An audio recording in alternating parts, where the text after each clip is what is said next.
Antidepressants often have the nickname happy pills. But are they really that? Do they really deserve that title? Spoiler alert, no they're not.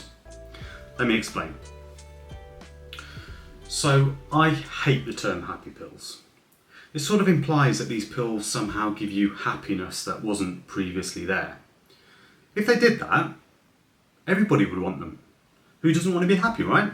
Isn't that really what we're all striving for in life? If it was a case of taking a pill and becoming happy, there'd be dealers selling these things to anybody and everybody everywhere. And they would be drugs of abuse. But that doesn't happen. Now, hang on a minute, you might say.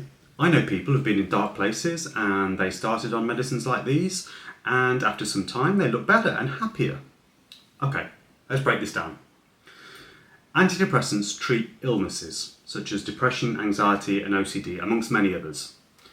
Now you would probably be quite right to ask, why on earth are they called antidepressants when they just as often are used for treating a condition that isn't depression?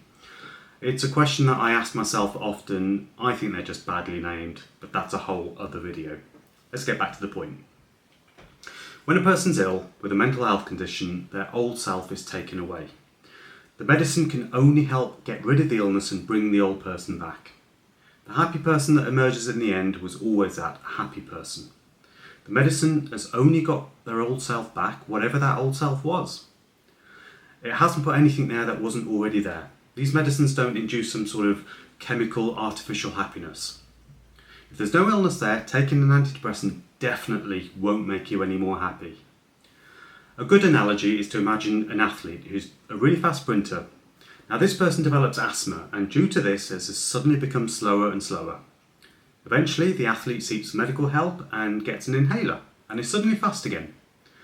Now the inhaler only got rid of the asthma, and got the athlete back to their original form. Yes, the athlete was faster after taking the medicine, but we don't call the inhaler a speed medicine. The athlete's colleague, who doesn't have asthma, isn't going to run any faster by borrowing the inhaler. In the same way, antidepressants only help subdue an illness, and if a person is happier afterwards, it means they will already have that happiness. It might just have been that some illness was in the way and needed removing. In a separate video, I've talked about how you can separate your sense of self, your life pressure and illness or pathology, and please do go and check that out. Now, antidepressants aren't even one type of thing. There are many different medicines which we call antidepressants, and each class of medicine has its own properties, its own advantages, its own disadvantages, and times and places where it may or may not be useful. And of course, illness of the mind has many therapies which aren't even pill-based. Obviously, anybody watching this would need to personally consult with a professional to determine whether an antidepressant is right or beneficial for them, but antidepressants definitely aren't happy pills. So let's stop calling them that. Now, I've just started making these videos and they've been great fun. If you think the message here has been useful or helpful or helped to explain anything, then please do hit the like and maybe subscribe, and that'll give me the indication to make more of these videos.